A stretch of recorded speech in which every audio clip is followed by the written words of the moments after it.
Researchers hypothesize that there's a critical period in which it is easier to pick up a language.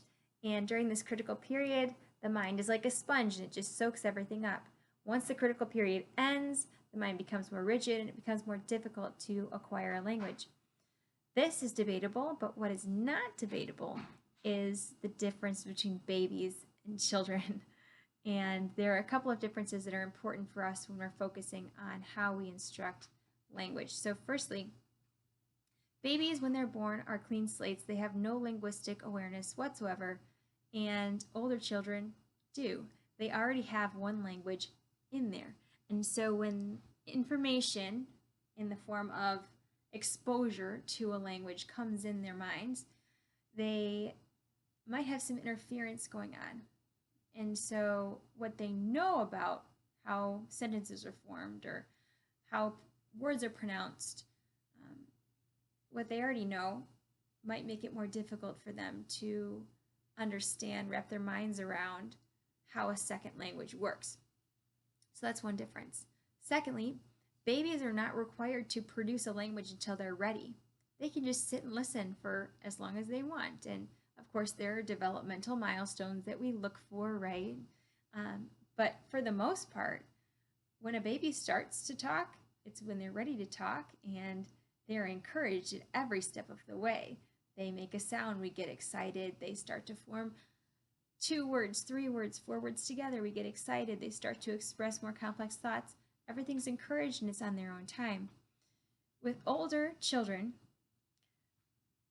that's not necessarily the case, right? Their ideas are a lot bigger than their words in their second language. And so if they're trying to express something in their second language, it might become frustrating to them.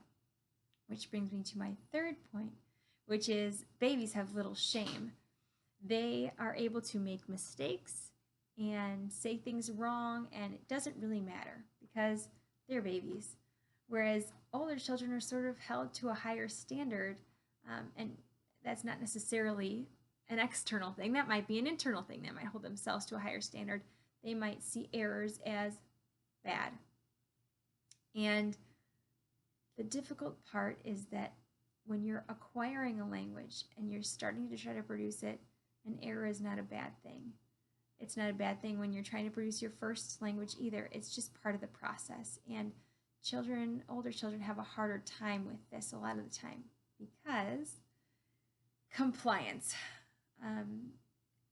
In a Charlotte Mason household, for example, we habit train.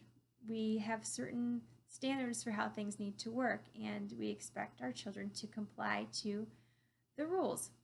And to a certain extent, there's a comfort in this. When you get it working right, there's a comfort in knowing how things need to be. There's a quiet rhythm about it.